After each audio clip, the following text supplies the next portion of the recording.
Yeah, that's how he made his money.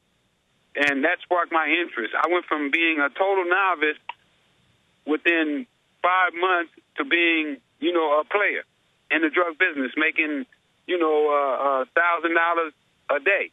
So basically, I was trapped almost, I would say, because, when I go out and talk to these kids right now, I let them know that I know that today they may be innocent and not involved in drugs or anything like that there, but tomorrow, that could change with circumstances. So that's basically how I got started in it. How I found out about that the CIA was involved, I got a call one day from my lawyer. My consular came and got me and said, hey, your lawyer said he needs to talk to you.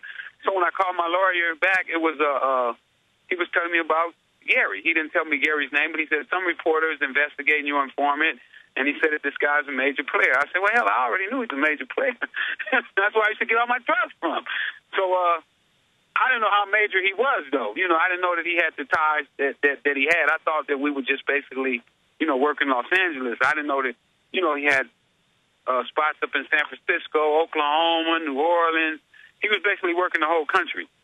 So my lawyer told me, he said, well, this reporter wants to come and see you. I said, well, I ain't got nothing to lose. I'm looking at a life sentence. I ain't never going home. And the evidence is stacked up pretty good against me. This guy, he called me and tells me that he has 700 kilos of cocaine and he needs to get rid of them. And these guys are on his back and he owes them money and they're going to do something to him. And would I please help him get rid of, a couple hundred? And I try to explain to him, hey, man, I'm out the game. I'm trying to go straight, do the right thing, just do the right thing now. Well, anyway, he sweated me for 6 months. And finally, I broke down and I introduced him to a friend. When I introduced him to this friend, DEA come in and arrest all of us and take my friend's money who I introduced him to. And they wanted to burn you in hindsight because previously your big supplier had been the CIA. Let's go back, though, and explain that, because that later came out in the Dark Alliance piece. Absolutely. Give folks the names of these players.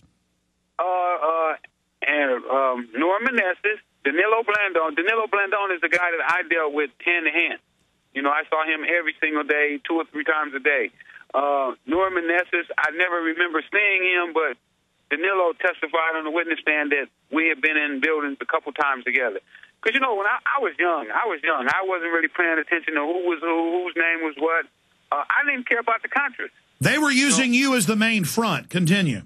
Right. Basically, the only thing I was really doing, Alex, was selling drugs. I loved it that I was getting drugs so cheap and I could beat anybody's price and I could get all the drugs that I wanted. Those were my main concerns at that time. I didn't care if they was coming from the Contras, the CIA. I didn't ask any questions. You're taking a guy who was flat broke and, living in South Central Los Angeles, and now he's out of South Central. He has a condo and houses and cars, and I'm able to help my family. Those are the things that I was... Yeah, suddenly you're making $1 million a day, but the government and the banks bringing it in and laundering it, they're not bad. It's you that's bad. So bring us through when you really got the big connections, what year that was, when the money really started rolling in. About 82-ish, 83-ish. We started making money hand over...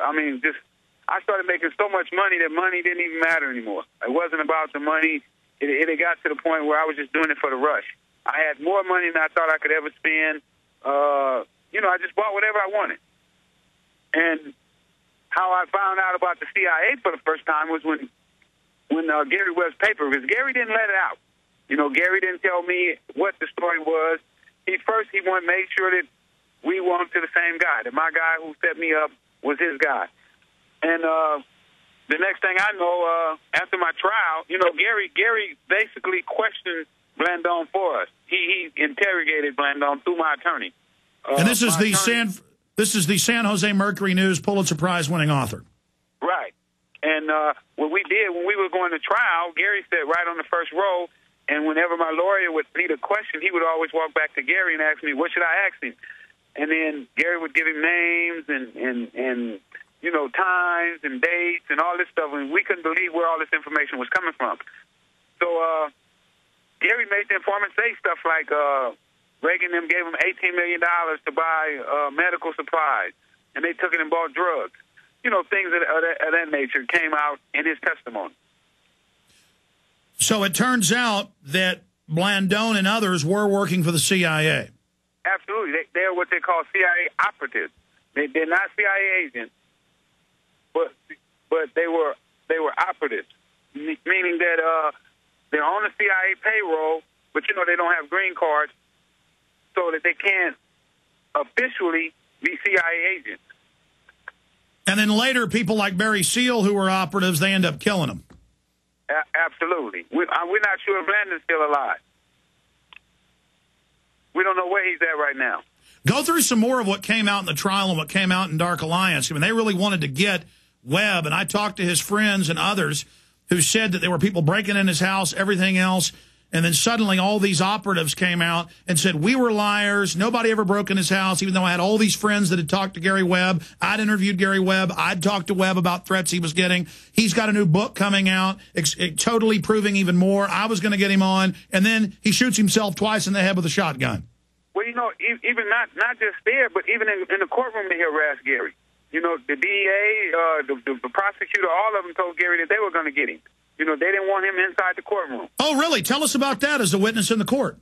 Oh, well, when he was inside the courtroom, when he walked outside the hall, all of them would be all over him. What the hell are you doing here? Get out of here. You don't know what you're doing. You don't know what you're talking about. You're going to get yours. I mean, just all kind of crazy stuff. My lawyer would tell me what was going on in the hallway. You know, because I couldn't see that. But this is the things that my lawyer was telling me, and also Gary had told me some of the things that had happened to him as well. Well, that's like the D.C. madam. I said, you're not going to kill yourself. And she said, no. And then I said, you better watch it. And then her landlord said people were following her. She was fearing for her life. She would never kill herself. Then they kill her. And then they have these operatives come out on the news and say, she told me she was going to kill herself. Look, if anybody kills me or kills you, let's say it on record. I'm never going to kill myself, and you're never going to kill yourself. Right, Ricky? Absolutely. I was just going to tell you that. Just for the record, Alex, I love living. I'm breathing. I'm going to take a deep breath right now because I like breathing so much. I would never kill myself. I don't care. I'd rather go back to prison for life than to be dead. So, I'm never going to kill myself. There's never going to get anything out here that would make me kill myself. So just for the record, Ricky Ross will never kill himself. So if something happened to me, you know that it was suicide. And if somebody comes out and says you said you were, they're a liar. Absolutely. You're getting it right here live on the Alex Jones Show that Ricky Ross loves being free. He loves his freedom, and I love working with these children. I'm getting such results that I would never kill myself, and I'm planning on living a long time. Matter of fact, you know, I eat healthy, I drive safe, I wear my seatbelt everywhere I go. I want to be around. So y'all watch out for me. And I want to second all that. In fact, I've even done that myself on air. I love breath, I love life, my heart's beating good, and I drive safe, and I wear my seatbelt, and I don't use drugs, and yeah, our government is off the change, man. And we the people, we got to stand up, though, Alex. It's time we come out of this robotic state, man, and start doing. You know, they've been spending billions of dollars on this drug wars, man. They locking these young kids up for $1,000 worth of drugs. They're giving them 20 and 30 years and telling them they can't be rehabilitated. How can a 19-year-old kid not be rehabilitated because he sold some drugs? Well, take Rush Limbaugh. He was eating 100 Oxycontins a day till it made him go deaf. They did a calculation, would kill 7 average-sized horses. He was that addicted, probably has a liver the size of a couch. And he says if somebody gets caught with cocaine, they need 25 years in prison first offense. But if he's taking synthetic heroin, that's okay. Exactly. It's a double standard. If you're not one of the good old boys, you go to prison. If you're a good old boy, you get a TV show, a radio show like Oliver North. I mean, I didn't say that, did I? Hey, Ricky Ross, stay there. We're going to come back and continue with the government drug dealing, what you're doing currently, your website, and a lot more. FreewayEnterprises.com. I'm Alex Jones. You may be new to freeze-dried foods. You may have storable food questions. You may want to buy your freeze-dried foods from a very reputable company and not go broke in the process. Welcome to the Freeze-Dry Guy. Okay, actually, we're more than just one guy. We're a California-based company that's been serving our U.S. military and other government agencies with the finest in freeze-dried storable foods and emergency rations since